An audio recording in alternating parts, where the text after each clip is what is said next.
and welcome to a live story time with Miss Ferreira and our friend Eddie the elephant.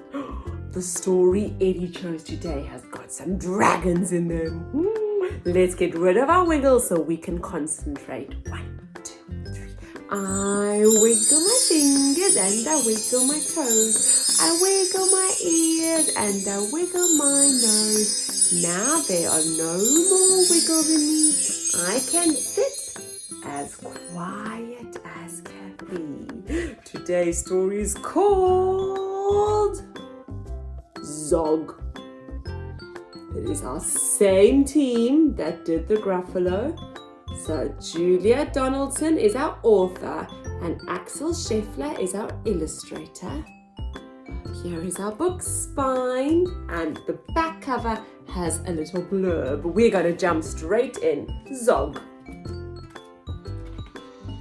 Madam Dragon ran a school many moons ago. She taught young dragons all the things that dragons need to know. ZOG, the biggest dragon, was the keenest one by far. He tried his hardest every day to win a golden star.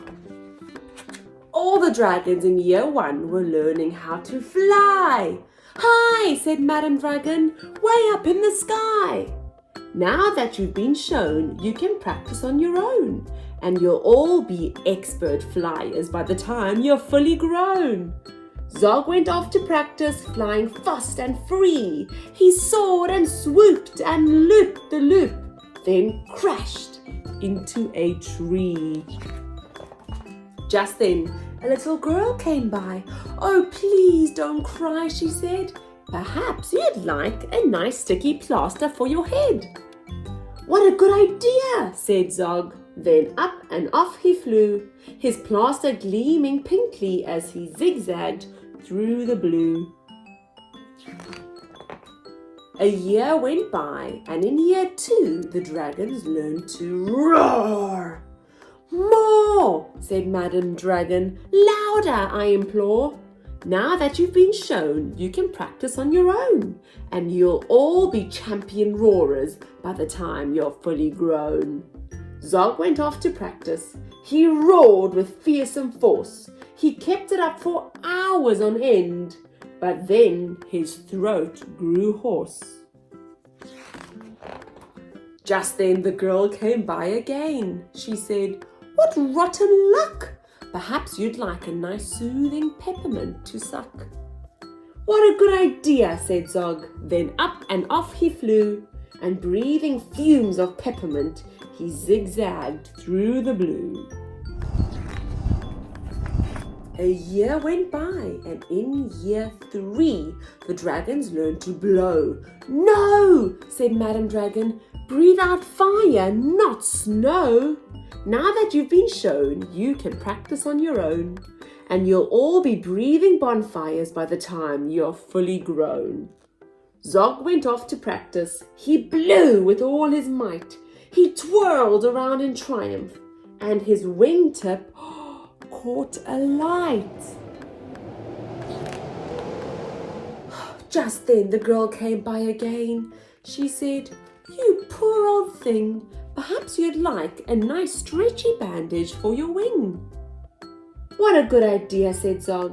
Then up and off he flew, his bandage flapping wildly as he zigzagged through the blue.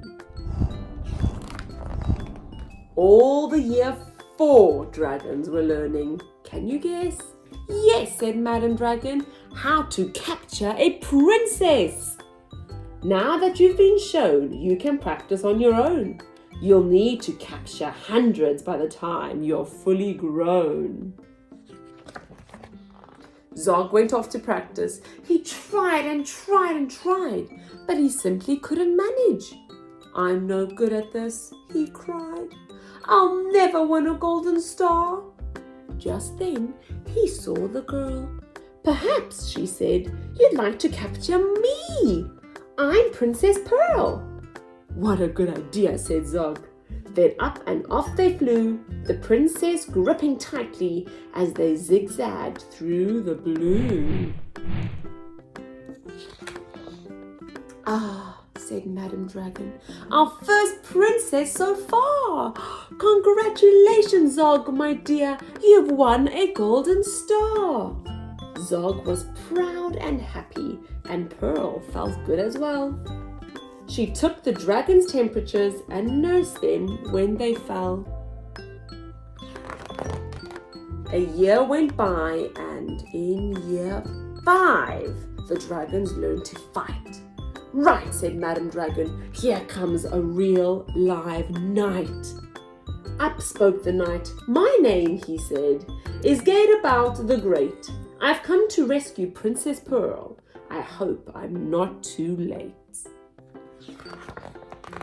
Zog breathed fire and beat his wings. You can't! She's mine! He roared. Oh no, she's not! Yelled Gadabout and waved his trusty sword. The other dragons crowded round and watched them all agog. Who was going to win the fight? Sir Gadabout or Zog?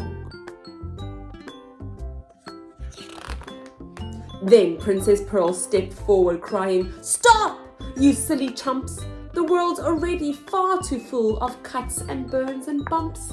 Don't rescue me, I won't go back to being a princess. And prancing round the palace in a silly frilly dress. I want to be a doctor and travel here and there, listening to people's chests and giving them my care. Me too, exclaimed the knight and took his helmet off his head. I'd rather wear a nice, twisty stethoscope, he said. Perhaps, princess, you'll train me up? And Pearl replied, Of course, but I don't see how the two of us could fit upon your horse.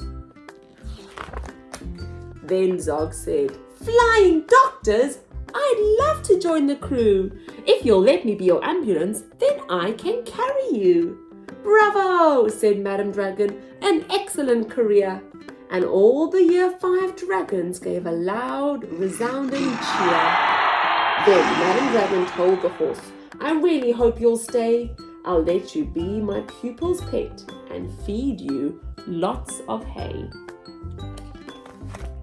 What a good idea, said Zog. Then up and off he flew, the flying doctors waving as they zigzagged through the blue.